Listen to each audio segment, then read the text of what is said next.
أعوذ بالله من الشيطان الرجيم بسم اللہ الرحمن الرحیم۔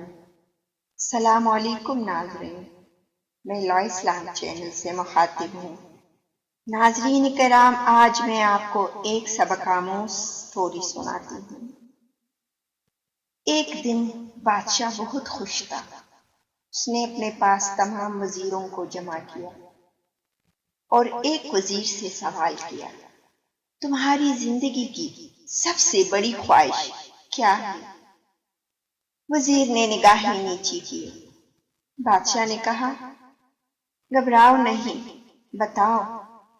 وزیر نے شرما کر کہا کہ بادشاہ سلامت، جب میں آپ کو تخت پر بیٹھا ہوا دیکھتا ہوں تو دل میں خواہش ہوتی ہے کہ اس سلطنت کا 10واں حصہ بھی میرا ہوتا تو میں دنیا کا سب سے خوش قسمت ترین شخص ہوتا۔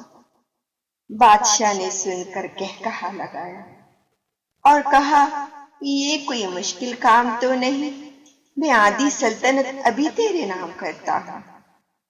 اور فوراً حکم دیا کہ آدھی سلطنت وزیر کے نام کی جائے۔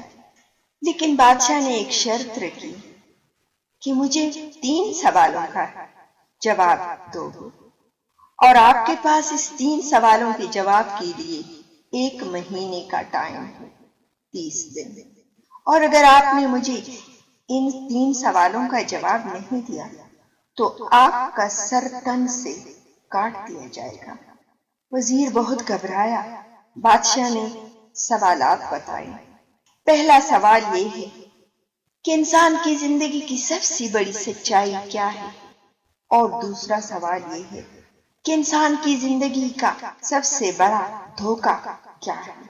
اور تیسرا سوال یہ ہے کہ انسان کی زندگی کی سب سے بڑی کمزوری کیا ہے؟ اس کے بعد بادشاہ نے نکارہ بجایا اور کہا کہ تمہارا وقت شروع ہوا۔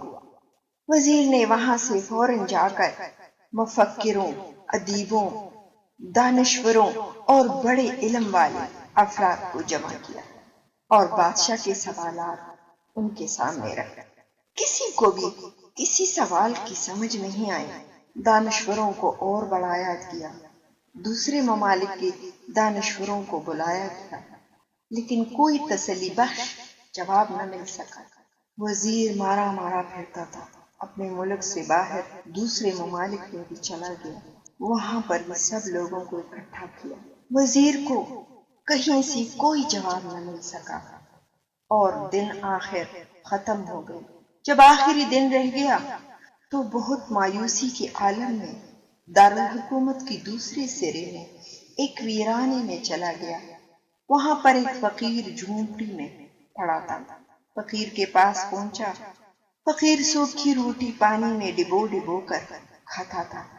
پاس ہی ایک کتا تھا جو کہ ایک پیالہ دودھ کا اس کے سامنے رکھا ہوا تھا اور کتا آرام سے دودھ پی رہا تھا۔ فقیر کی نظر جب وزیر پر پڑی تو دیکھا اور مسکرا کر کہا، آؤ، تمہارے 3 سوالوں کا جواب میرے پاس ہے۔ وزیر حیران ہوا کہ آپ کو کیسے پتہ چلا؟ فقیر نے کہا، کبھی میں بھی اسی سلطنت کا وزیر تھا اور بادشاہ نے مجھ سے اسی طرح کی شرط لگائی اور اسی نے مجھے اس حال تک پہنچایا۔ وزیر نے پوچھا، کیا آپ نے بھی 3 سوالوں کے جواب نہیں دیے؟ فقیر نے کہا کہ میرا مسئلہ آپ سے تھوڑا مختلف تھا، میں نے جواب دیے اور بادشاہ نے آدھی سلطنت میرے نام کر دی، لیکن میں نے اپنے اور اپنے کتے کے لیے اس جھونپڑی کو سب سے بہتر گھر سمجھا اور میں اور میرا کتا اس جھونپڑی میں بہت آرام سے رہتے ہیں۔ وزیر نے جلدی سے اپنے سوالات کے جوابات فقیر کے آگے کیے۔ فقیر نے کہا کہ میں 2 سوالوں کے جواب دوں گا اور تیسرے جواب کے لیے شرط یہ ہے کہ آپ کو تیسرے سوال کی قیمت دینی ہوگی۔ وزیر نے شرط مان لی۔ فقیر نے کہا، پہلے سوال کا جواب موت ہے، دنیا میں موت سے زیادہ سچائی اور کسی چیز میں نہیں۔ اور دوسرے سوال کا جواب کہ انسان کی زندگی کا سب سے بڑا دھوکا زندگی ہے۔ انسان زندگی کو دائمی سمجھ کر دھوکے میں آ جاتا ہے۔ اور میرے تیسرے سوال کا شرط یہ ہے۔ فقیر نے کتے کے سامنے سے پیالہ وزیر کے آگے کیا کہ یہ آپ کو پینا پڑے گا، اس کے بعد آپ کو جواب دوں گا۔ وزیر نے جب پیالے کو دیکھا اور کتے کو دیکھا، پسینہ آیا اس پر۔ یہ گندا غلیظ دودھ کیسے پیوں گا؟